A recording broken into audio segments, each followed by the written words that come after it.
channel. I'm just a girl who likes reading romance, fantasy romance, paranormal romance, any kind of genre of romance in general. And I also happen to have cerebral palsy, and it would mean the world to me if you would subscribe to my channel. Happy Friday! I post new videos every Monday, Wednesday, and Friday. And today's video is going to be another recommendation video. I've been reading a lot of books with no third act breakup recently, so I thought it was time to do a recommendation video for no third act breakup. I have 5 books that I'm going to share with you today. Loving Romeo by Laura Pavlov. Romeo, who is a retired boxer who owns a boxing gym. One of the professional boxers are trying to get Romeo to come out of retirement, so he's egging him on, and Romeo takes up the challenge. And we have our heroine, Demi, who is a baker who owns the cafe shop next door. Romeo did not like Demi. He doesn't like her family. They turned out to be neighbors. Demi's cafe shop gets broken into, and Romeo helps her out. Demi goes to Romeo's gym, and she says, "Can I start training here?" And Romeo says, "Who hurt you?"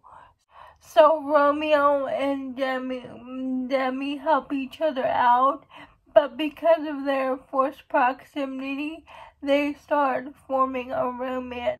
Strung Along by Hannah Cohen. Anna, she lives in Toronto, but she moves to a small town when she finds out that her fiance is cheating on her birthday. She moves to start a new life as a hairdresser. And the hero is a country star who is on break from tour because he has to rest his voice, and he comes back to the same small town.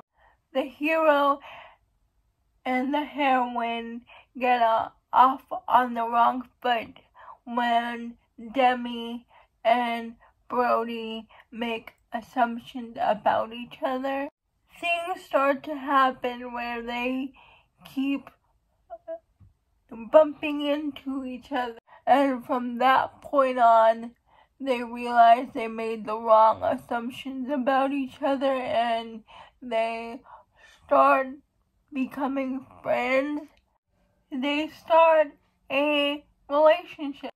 Brody has a rocky relationship with his family because his grandfather and him can't communicate because his grandfather felt like he abandoned the farm for his music career. And Anna helps Brody's grandfather and Brody bridge the gap so they can connect again. And I really liked it. It was really sweet. Lights Out. I read this book because of Caitlin from The Love Librarian.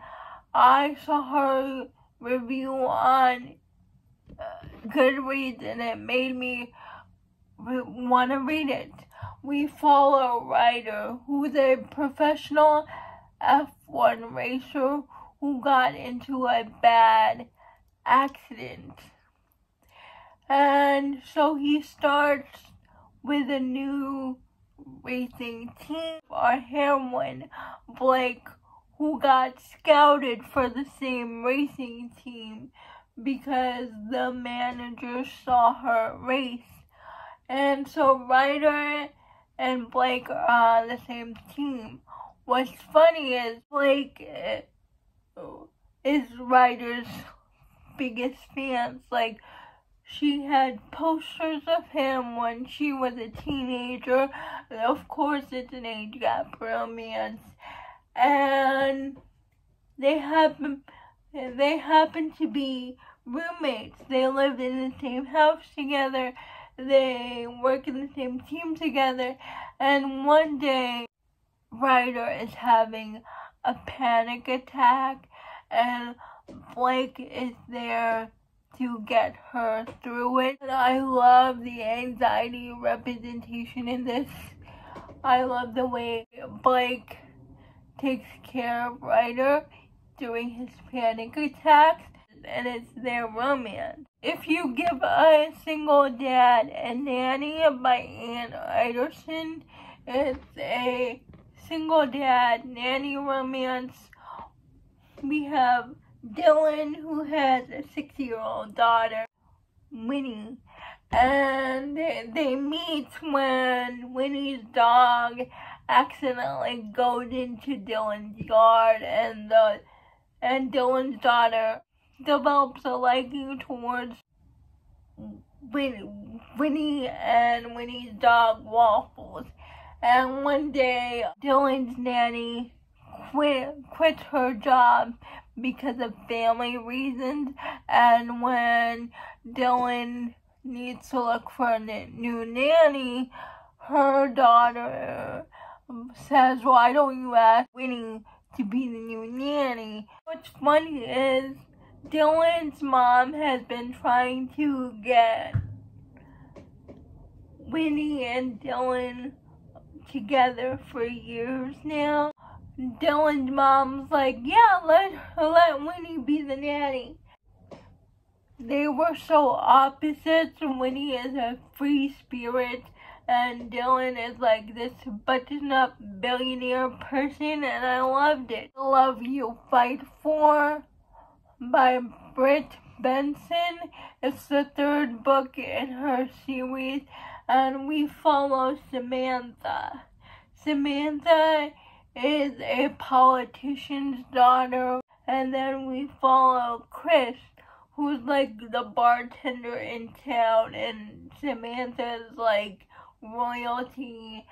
But Samantha needs a place to stay, and her best friend says, "Why don't you take the garage apartment in next to Chris's house?" And so Chris and Samantha become neighbors.